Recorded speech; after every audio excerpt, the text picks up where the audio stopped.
conversation about somebody who could write a poem. Huey Newton wrote poems, Erica Huggins wrote poems, I wrote songs, we all did it. We didn't say we were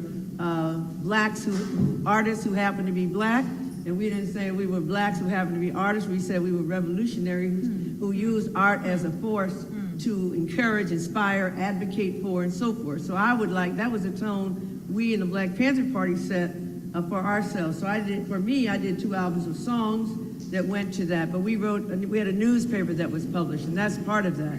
And we had books and art by Emory Douglas and other artists that were in the Black Panther Party, but we thought of ourselves as revolutionaries who used our art to advance the agenda of freedom. So that's the tone that I would like to set, because I believe that was what the purpose of the Black Arts Movement in coming together was, to set the tone and the language for us to think of ourselves as fighting against oppression toward the concept of freedom. Now, we have fallen so far behind, and I'm not even going to talk about, people like Common saying that he wanted to be he's mad about Eric Garner, but he don't want to disrespect the police. I don't even know what that's about. So, but today or yesterday, whenever they had the NAACP Image Awards, NAACP, whatever, had the Image Awards, they gave an Image Award to Clive Davis. So this is for black art. Remember, the NAACP Image Awards have to do with, acting and singing and whatever else they have to do with. But I want to say that we've gone so far backwards. We're so happy to be on Master's TV Plantation. We love him so much that we're now celebrating him for our awards, right? So it's a sad moment. So I just hope that we can reflect back on what the purpose of the Black Arts Movement was and begin to figure out how we can use art in a way that can inspire, encourage, and advocate for the kind of change that brings us a freedom, recognizing that we remain oppressed as black people. So, voila, next person, everybody do your thing, and then that's it for me, the moderator person. So, okay, I want to say one last thing. I'm so proud to be on here with my sisters, because we do have a sisterhood, whether we recognize it or not, but we are not involved in the anti-male piece. We're involved in the sisterhood, and we are together, and I'm very, even though I don't know these sisters per se, I don't have to, because we know we get it. That's right. And I'm very proud to be a part of this panel. Thank you. Thank you, Elaine. I'm Halifu Osamare, and I didn't start out as Halifu Osamare. I started out as Janice Miller. A lot of you don't know that who know me. But I go back to the Black Arts Movement as well. I was at San Francisco State when a lot of it was jumping off. The student strike that happened there that changed the whole education system in terms of ethnic studies and black studies in particular.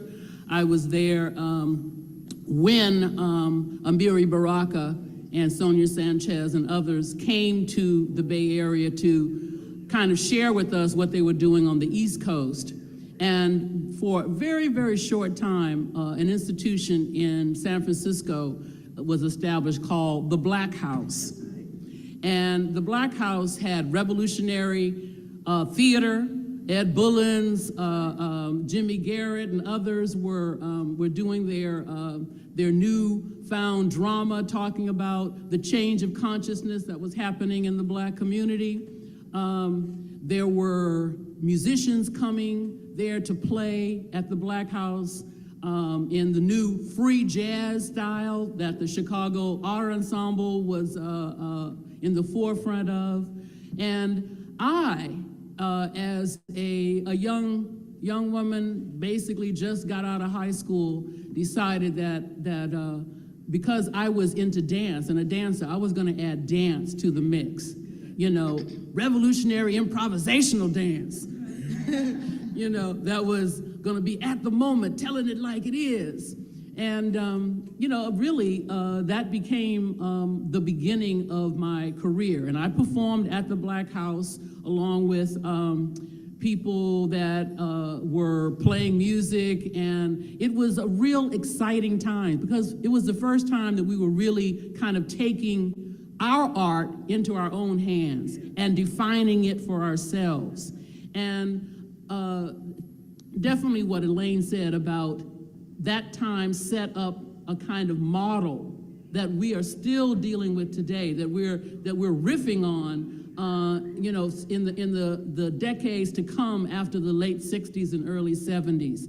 Because I became Halifu Osamari in 73 when Ntozake Shange, who wrote For Colored Girls Who Consider Suicide When the Rainbow Is Enough, came to the Bay Area from Southern California, had her own radio show at KPOO, and again, the mounting ferment of art and speaking our minds and defining ourselves was continuing out of that Black arts movement, even though the movement per se had kind of dissipated. There were constantly new artists and new generations that were continuing the dialogue with the community. And she came into town with some of her poems that eventually became For Colored Girls, and she said, "You need another name." And and she researched it, and by the way, Halifu means the independent one in the family. So I kind of lived with it for a little while and said, oh yeah, I think this is me, and I've been that ever since. Now, majority of people don't even know Janice Miller. So I just want to say that I continue that in my own career and development in terms of becoming a cultural activist. And I am the founder of what is now the Malonga Cascade Lord Center for the Arts in Oakland, which is the Center for African Dance and Music. So I'm very proud of that.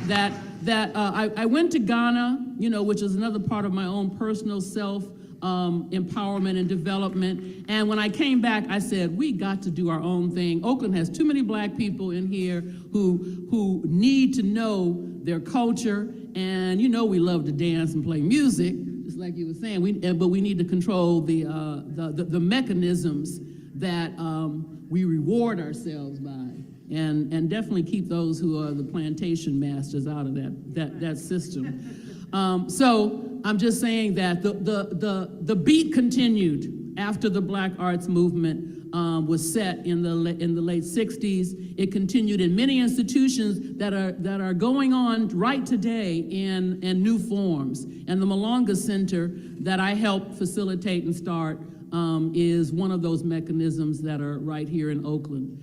And like I said, the beat definitely goes on. Now I'm teaching African studies at UC Davis, writing books on global hip hop.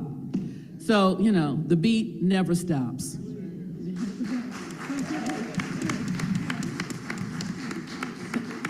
Great, good afternoon.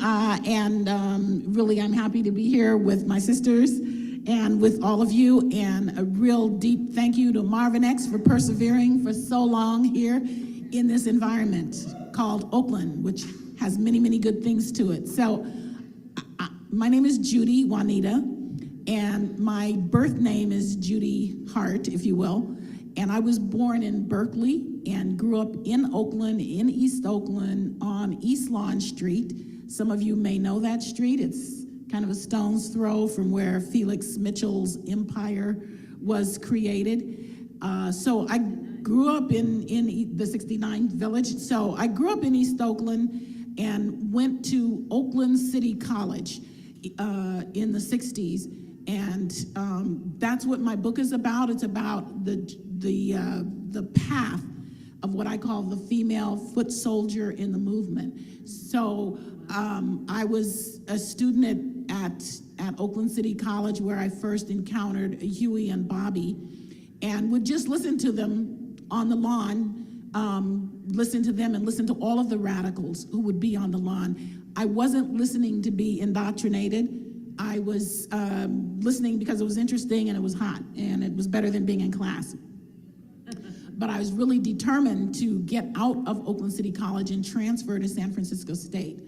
So I did transfer to San Francisco State, but this was the 60s, and it was so much fun, and there was so much going on every single day: sit-ins, be-ins, nude-ins, smoke-ins, everything. It was just an extremely exciting period, and at that point, I knew Janice.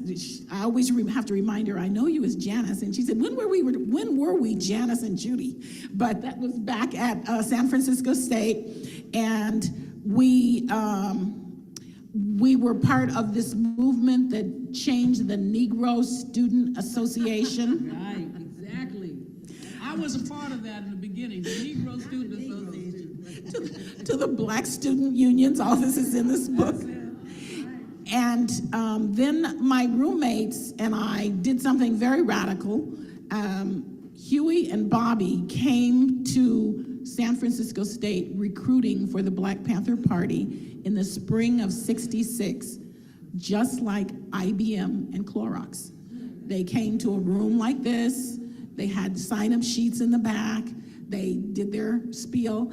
And my roommates, I'll pay tribute to them, Joanne Mitchell, Betty Carter, who is deceased recently, Janice Garrett Forte, and Evelyn Proctor, all joined right at that moment.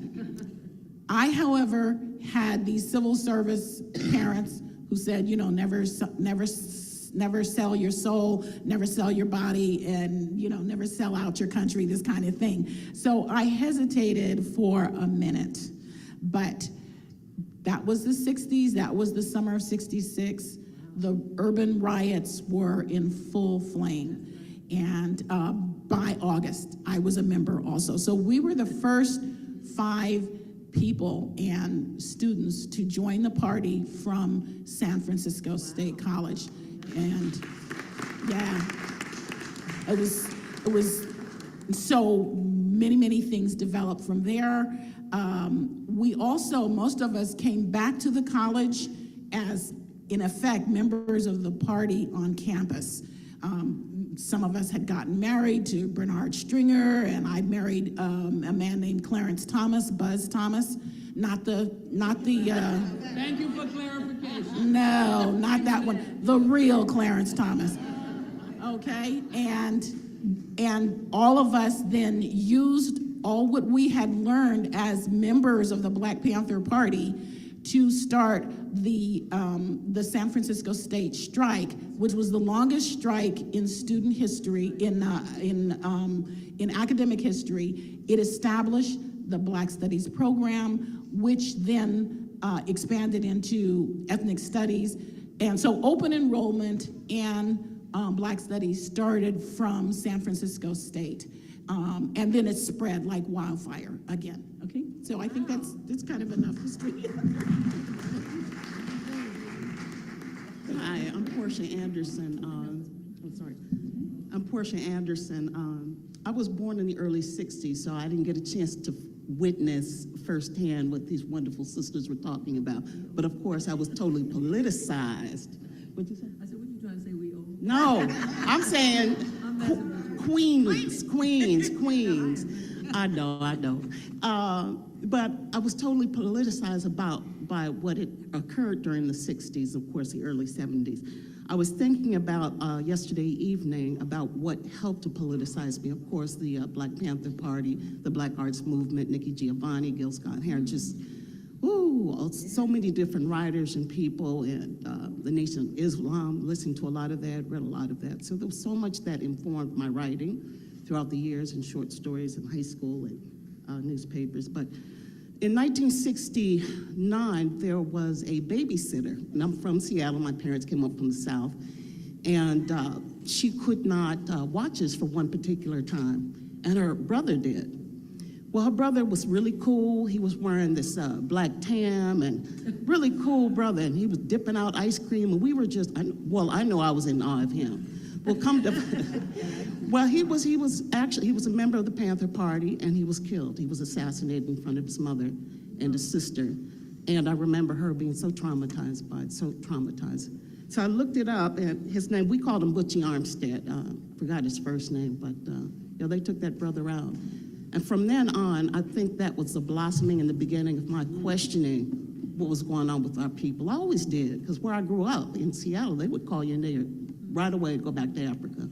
So I wanted to be real clear about what happened to us and how do we challenge it? How do we resist how we challenge it? So I grew politically, I continue to grow politically in my writing, but I think that was what was occurring during that period of time definitely helped politicize me.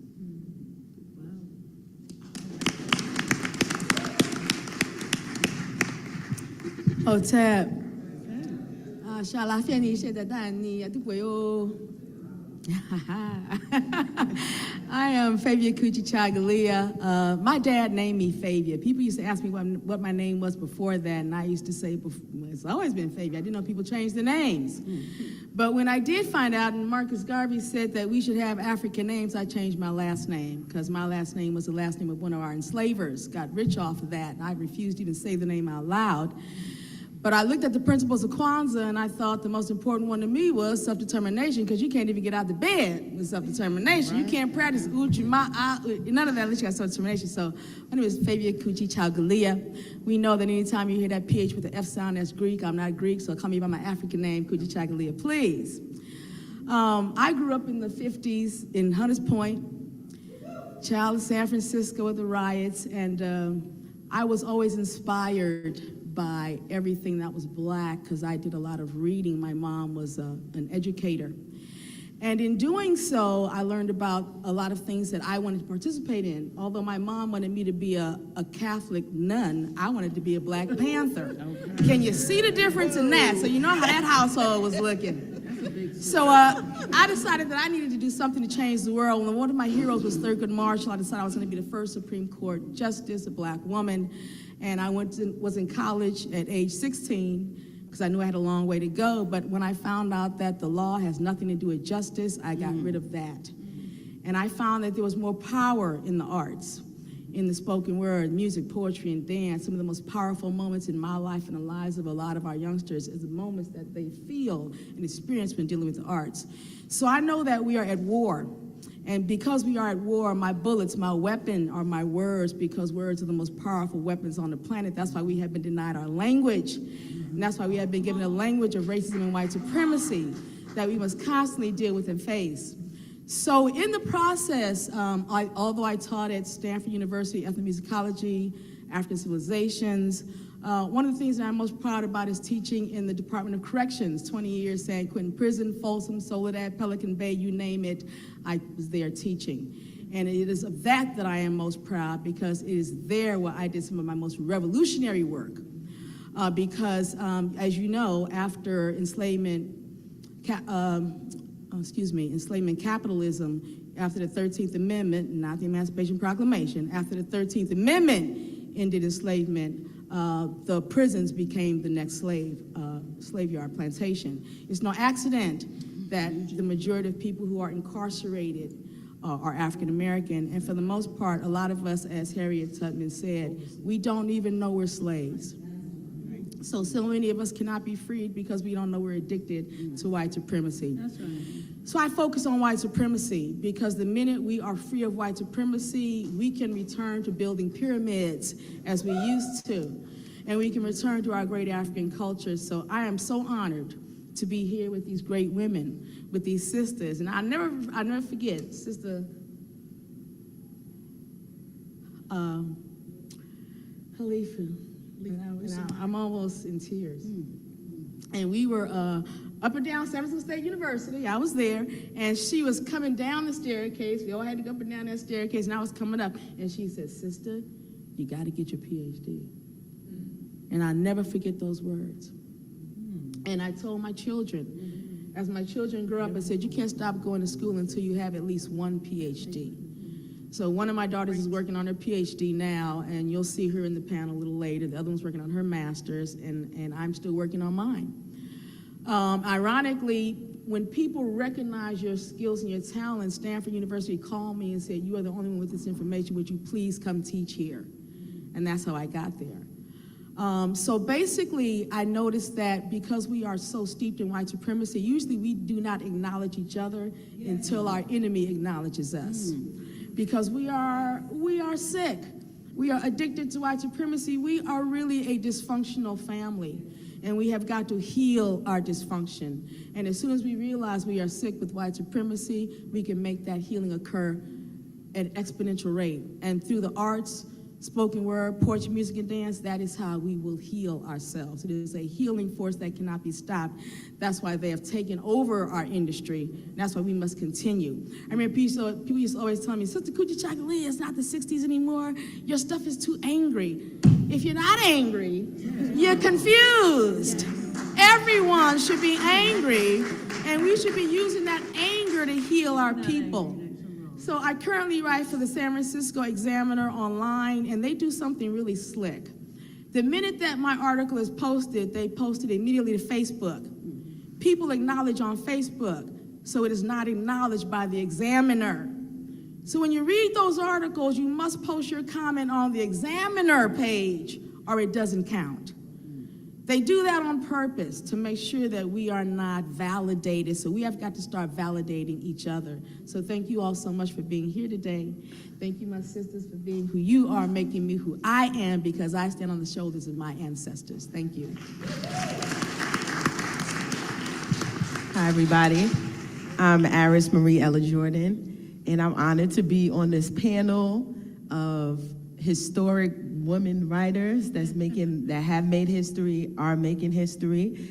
And I just want to acknowledge, just my reservations. Like when I saw I was going to be on a panel, because I, just in my own moment of self-doubt said, how do I even qualify to be on this panel around Black arts movement? And I'm young, I only got one book, and I got a zine.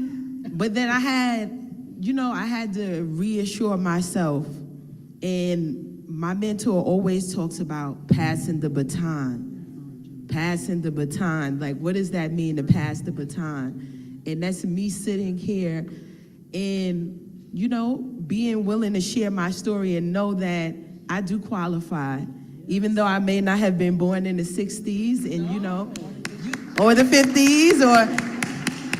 You are where you're supposed to be, sister, right now. Yes, thank you. Yeah, and just, being grateful to be here. And as everybody spoke of using writing as a tool, and for me, just growing up, I'm originally from New York City, of just, my family is a hardworking family, but not so much on the consciousness. So I had to go and seek that out, the consciousness. My family is hardworking, will teach you about self-esteem, but the consciousness I had to seek out. So I think that I represent the link of, young people that's reclaiming their legacy that may not have been a Black power baby where, your family is, this is our history, where I had to seek that out. And writing has been my tool for healing and, expressing what's happening in my life, and also being critical about what's happening in the world. So not just writing for myself, but representing young people, representing young women, our perspective at this time, and continuing with the legacy of the Black arts movement of using creativity as a tool for liberation. So I'm grateful and I'm honored to be here and contribute to the discussion. Thank you.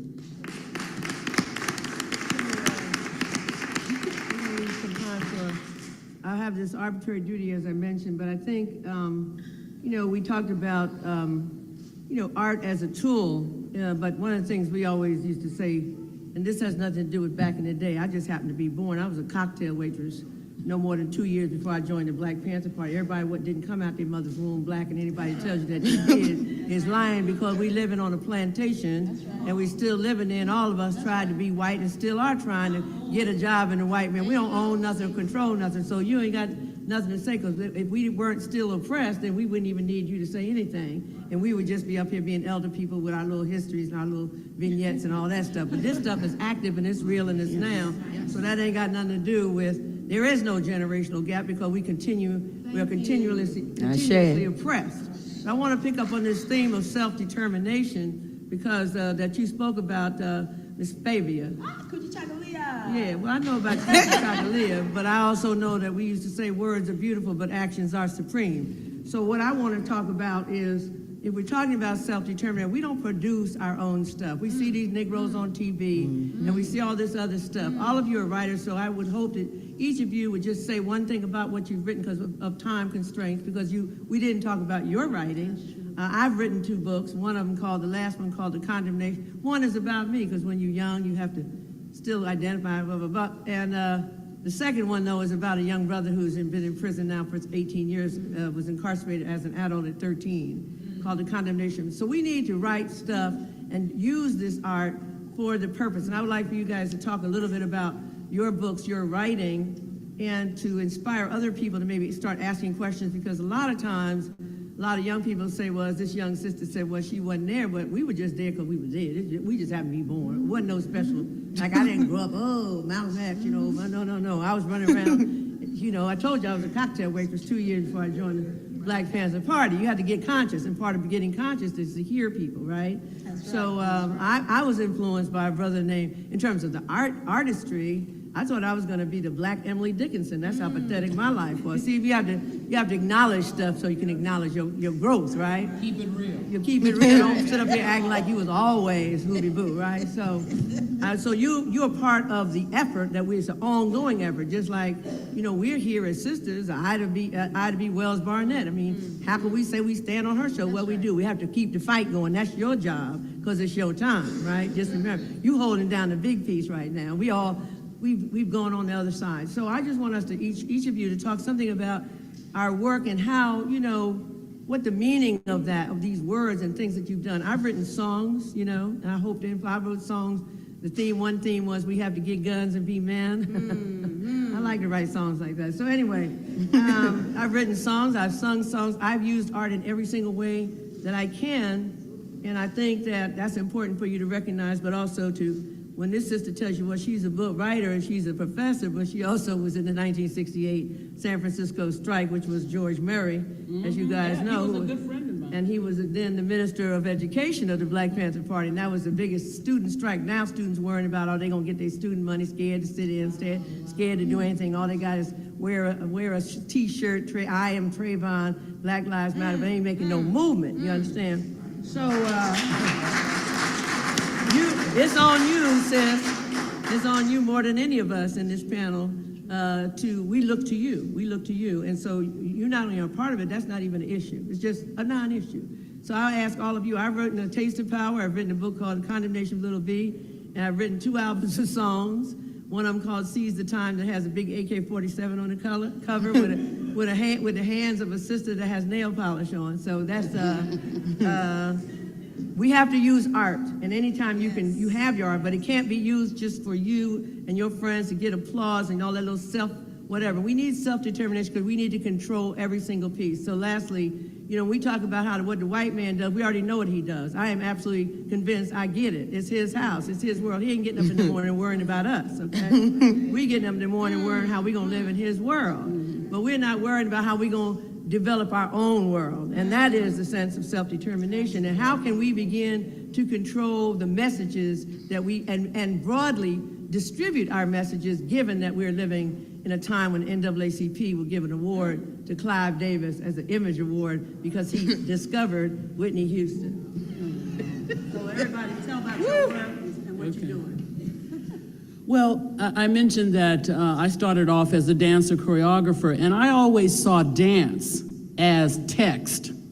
I saw dance as a way of speaking, not just as a way of, you know, shaking my behind and always getting down, but to actually use my dance to say something. So when I mentioned that I performed at the Black House, and I was really into dance improvisation, I saw that I was like another musician with those who were, you know, playing their horns and creating the polyrhythms on the trap drums. I was right in there with that dialogue with my body, and that's the way I saw dance. And so when I went to West Africa to discover the roots of Black dance and danced in villages with my brothers and sisters there and learned traditional Ghanaian dances, and I felt empowered to come back to Oakland, where I had lived before going to Ghana, and I could have joined the larger dance world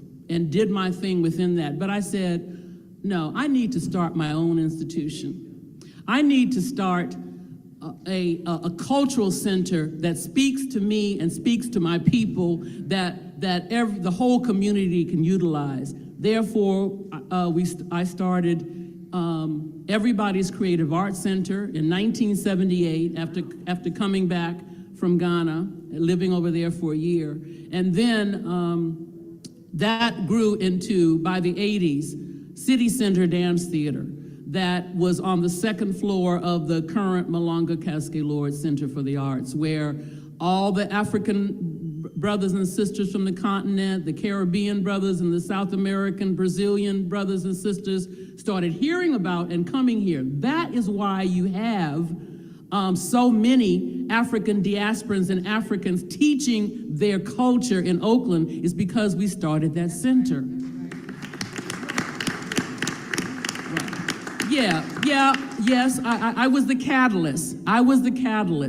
But I couldn't have done it by myself. It was a collective. And I literally put together about 6 of my friends and said, we got to do this together, because I will be in charge in terms of, helping to make decisions, but I know I can't do it by myself. So I always saw it as a collective effort. And even though I left as the founder artistic director in '88, I saw that I had started something that people needed, the community needed, and that they had begun to bring their children, and their children began to feel that they needed it. And so that's why it continued, because it really became a part of a need that was satisfied in the community. And if we begin to think about starting our own institutions, however small they are, we truly can become more self-determined. But I also realized, as I said, dance was my medium, that I wasn't gonna be able to dance forever. Like right now, I got arthritic knees and, I can dance in my mind. But I realized I needed to go back to school. Yeah, I see my sister saying, yes, sister, amen, I understand. I knew I needed to go back to school, because remember I said I saw dance as text. I was educating through my expressive bodily movement. So I was always interested in educating. And when I went back to school, got my master's at San Francisco State, and then went on and got my PhD in American Studies. And so I began to take what I understood about dance through my body and to begin to put it on the written page. And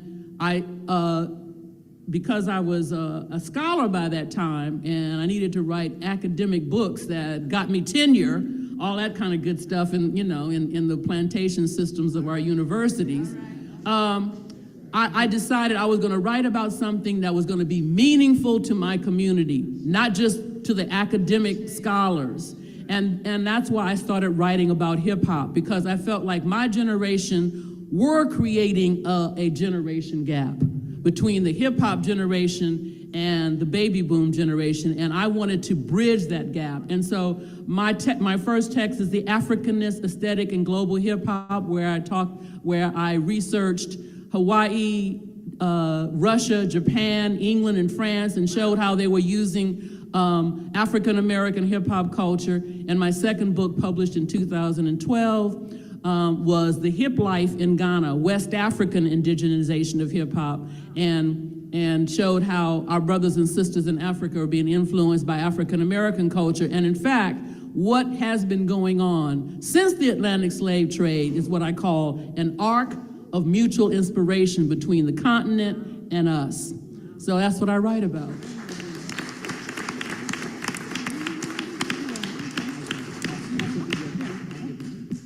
So I don't know if I have a book in me or I can sustain that sort of attention, but a lot of my work over the years has been recently writing for the San Francisco Bayview newspaper and as an intern for the San Francisco Bay Guardian. I had an opportunity to reclaim our art when one particular article asked me to write in the Bay Guardian to talk about the early hip hop movement. When I interviewed this brother, he was so happy that I got it. And I got it because it's in my spirit. I understood the early hip hop movement. I understood what informed it, and don't necessarily like how it's been commercialized. In fact, I don't like it at all. So if I be able to write about the arts, whether it's a musician, a singer, a jazz artist, Sonny Rollins, wherever it was, it's important for me to be able to reclaim it, to write about it accurately as possible, and to talk about something that we produced out of our soul, out of our experience. So also too, over the years, I've written poetry. I didn't bring any with me, but it was an opportunity for me to talk about Black love and Black consciousness. And I think that's really, really important. Thank you. So I started as a journalist and was always writing on school papers when I went to the city, Oakland City College, and also when I went to San Francisco State, I hated the student paper, and I thought it was very racist. And I had been a journalism major at language arts major at the AA level, and I decided that I was through with that, and that it was too white and it was too uninteresting. So, but however, I still had the writer in me, and so actually I got involved in writing for the Black Panther paper, the Intercommunal News Service, when I don't know if I got the dates right before, but it was spring '67, and then I wrote for them and worked with Eldridge and Kathleen on the paper. And each one of us in the house, we had a different function, and sometimes they called us the Sisters with Skills, you know. So Joanne was officer of the day, Betty ran the office, Evelyn took care of finances, and Janice was Bobby Seale's scheduler and secretary. So I worked with the newspaper. After the shootout in West Oakland, when Eldridge and little Bobby were involved in the incident where little Bobby lost his life, pretty much the next morning, the Central Committee and those of us who were involved with it, we had a meeting in Mosswood Park, and I detail that in the book. But I was so amazed because we had a tape recording from Huey, who was in jail at that time, and Huey basically reorganized the party since Eldridge was going to be incarcerated for we didn't know how long. And he said, and so I want Judy Hart to be the editor-in-chief of the paper. And I looked at Buzz, my boyfriend then, and I was kind of overwhelmed. And he said, she's a good sister, and I remember her work from Oakland City College, you know, when I used to work on the paper, and I would search out guys like Marvin X. I did a big feature on Marvin Jackman when he was there, and Isaac Moore, and all these guys, yeah. So at that moment, really, the writer in me developed. It was kind of like shedding the transient, a Buddhist term, we're Buddhists. I just became a different person. I certainly didn't know it until many years later, but my consciousness changed, and when I was in there writing for the Black Panther paper, and being the editor as I was for that time period, we'd be sitting there printing. We would do, it was kind of like, I forget what it's called, but we'd print out the headlines, you know, set the type practically. And those words were going through my life, off the pig, you know, all power to the people. You know, it wasn't until many, many years later that I was able to look at that phenomenon and understand what Sartre said. Jean-Paul Sartre said that the oppressed take the tools of the oppressor and turn it on them. The oppressed learn the language of the oppressor and turn it on the oppressor. So Off the Pig, I maintained then, had a wonderful, and I go into it in the book because the young lady in the book has to explain it to her aunt and uncle. Why do they use those terms, the pig, you know, so forth. But after centuries of being referred to as baboons and coons and other animal terms, simply because of our physical characteristics, here, Huey and Bobby had come up with this term, pigs, to describe bestial behavior,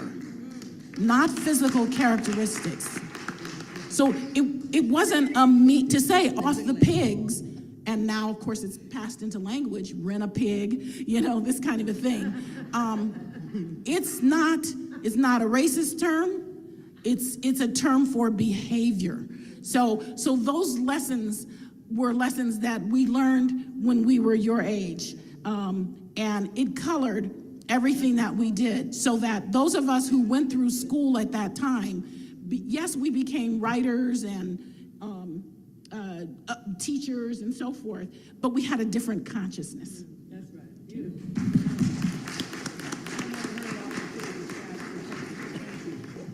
Okay, so my book that I have is Journey to Womanhood.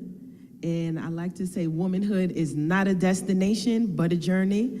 So sharing my journey and just discovering, and I also added a poetic rite of passage of, I started writing as a way to heal myself, to work through my relationships with my dad, who has been addicted to alcohol since I was born, since I can remember, and kind of working through those things and also giving commentary on what's going on. So my first book of poetry is a rite of passage for me, of moving from just being in a space of pain to seeing how that can be transformed into something, a tool of healing. So that's what my writing focuses on, mainly my spiritual journey, which is a collective spiritual journey, and honoring my pain, honoring all of my emotions, everything that I'm going through, everything that I've seen my family and my community has been through. And my latest zine book is The Evolution of a Poetic Goddess, which is moving from this rite of passage of just talking about womanhood. I just had a baby who's 3 months, legend, Muhammad. So just the evolution of just not, as Elaine talked about, just not writing to write, because of course, it's so many people, especially in the Bay Area, that can write, that can perform, but transforming that into more than just, okay, people are gonna applaud, okay, people are gonna buy my book because I am a New York hustler. But moving beyond just selling a product to actually going deeper and working on my spirituality and seeing how this can benefit my community. And I just want to touch on about the publishing, because I'm always encouraging people to self-publish. I learned that from my mentor, who, I just thought one day, one day when I'm in my 40s, I'll publish a book. That's on my bucket list. And then he says, what is your excuse? There's no excuse for you not to publish your book. And just with so much technology that's available, and even looking at the Black arts movement, and you look at some of the material, it's straight from the printer. Yes.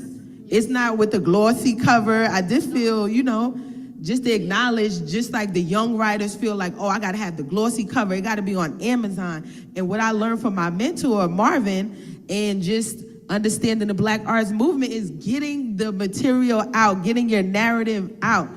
Telling your story, that it doesn't matter if it's on Amazon. All you have to do is put it out and tell your story. So I feel like I just want to, just talk about that piece of just like some of the barriers of the next generation coming up, and the opportunity, because we have Facebook, that you can post your writing and it can get around the world with the click of a button. So also, the self-publishing, do for self. Someone asked me, do you have a publisher? I guess Marvin would say Blackbird Press, but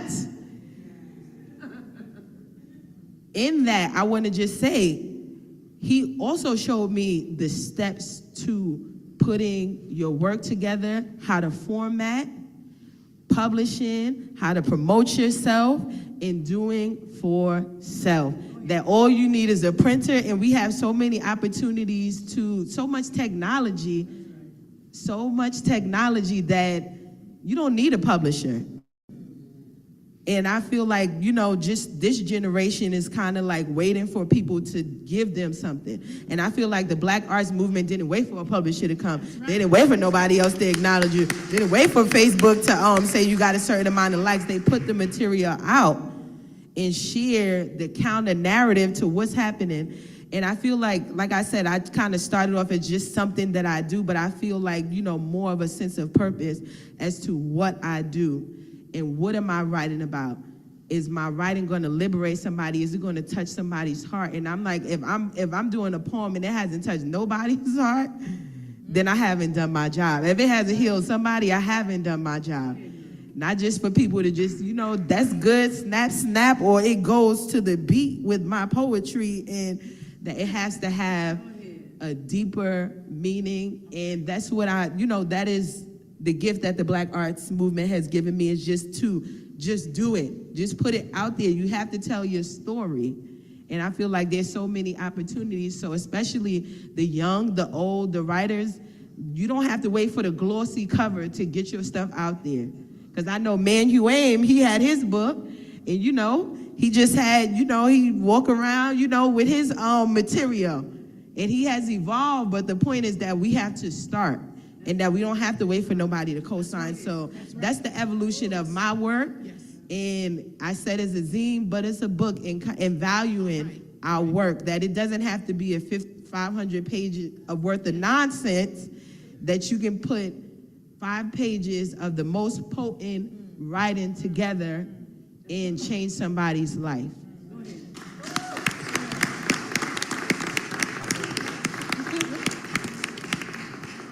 Thank you. I basically started writing as also was to heal. And then I realized that in healing myself, I could also heal others, and decided to do that.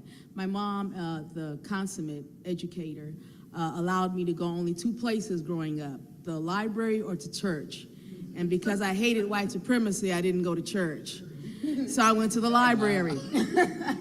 And I started going to the library because there was this cute guy who lived on the way to the library.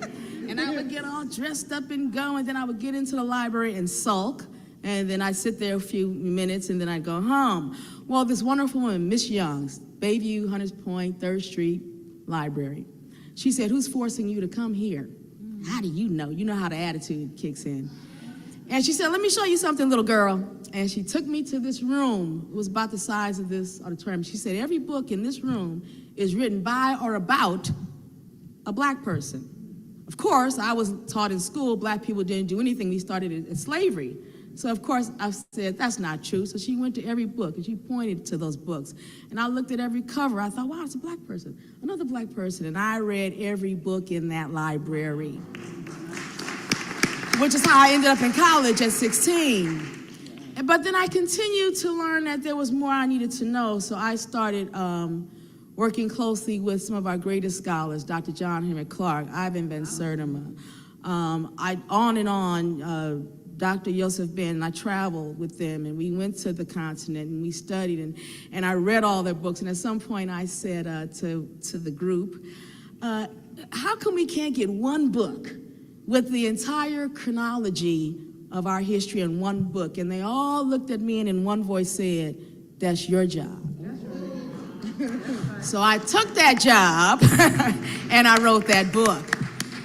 And the first one was called Recognizing and Resolving Racism. It was 500 pages long, gave the history from 3,700,000 BCE all the way to the 20th century.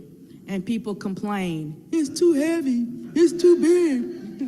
Reading wimps. So I wrote a smaller version of the book, but it still got the entire history in it. Because if we don't know where we came from and what we've been through, we will not survive this. We don't know we are at war. And if you don't know you are at war, there's no way you will ever win that war. And the biggest problem is a lot of our problem comes with the fact that we are constantly perpetuating our enslavement with the words we use. So it is so crucial that we use the correct words. I remember when I was growing up and I would hear about the guerrillas fighting, and I would think about, who taught a gorilla how to fight? Serial killers, and I was thinking, well, why are the serials killing people? And because we are given words so that we do not understand, we do not evolve. So it's crucial that we stop using the language of the enemy, the colonizer, the enslaver, and we begin using words that actually reveal the truth. So you will never hear me say the Justice Department. It's the Injustice Department. You will never hear me say the education system. It's the miseducation system. We must be clear, because we wait for our children to grow up learning all these words the wrong way, and then we wonder why they're not revolutionaries, because we haven't trained them to be revolutionaries. because we're not using the correct words around them. People used to say to me, when my daughters were little, their hair was very straight, and people used to say, oh, your daughters don't have good hair. I said, oh no, when it gets nappy, it'll be good hair. So we've got to be very clear about where we are. So I basically started writing because the ancestors put that task upon me. Our historian said that that is your job to do that. And I realized that a lot of times we have been taught not to want to read and write anymore. You know, we used to have to take handwriting in school. And remember, you had to work on your characters because that's how you developed your character. Children don't do that now. They just press a little button. No one's working on the character. And Dr. Sheikh Anta Diop told us that there were only two types of people on the planet. When the people were evolving, you were either a civilized person or you were a barbarian. The Africans were the civilized people, and we educated the entire planet. And most of us don't know that history. So it behooved me to write that history. But I realized that the things that we remember the most are those little songs and things we learned way back in the day. 1, 2, buckle my shoe, 3, 4, Mary had all those things, we still remember those. So I realized that when you put the words with a little rhyme and a little music, it'll stick in your head. So that's how I became a Dijali, a griot, an oral historian who uses music, poetry, and dance to heal a people and a culture. So that's what I do. So if I have to pick up a trumpet and play it, I will. If I play a little djembe to make you listen, I will. If I have to get up and dance, whatever it's going to take, so that we eventually get to simply reading and writing, because if we don't document our lives and our history, we leave it to our enemy to do so. Absolutely. We all have a job and a purpose on this planet, and we must acknowledge that planet. They've got us looking for careers. Look for your purpose. We're looking for a job. Which is much more important than your career. Okay. So this is how I got to be a writer, and here we are. This is wonderful. The only reason I'm going to use the Marvin X's order to be a moderator. That's what he does, orders us to do this stuff. But anyway, so we're going to take questions. We were told we had to, we got a few more minutes, and I would ask if people are going to ask a question that you see there's 6 sisters up here. So one or some of us might answer, but try not to just make a statement just Please. For the purpose of making a statement. Maybe you want to just ask quick questions so other people can, expound on it. Is somebody taking the question piece? Okay, thank you. All right, I just want to say thank you, sisters, very much for your presence, your power. You've so educated me as a young black man, and I'm very grateful to be in your presence. Much love. This book is called The Conversation by Hill Harper, and it's about how black men and women can build loving, trusting relationships. So this is my question. I'm gonna read a quote real quick, and it's not a statement, it's a statement to ask a question.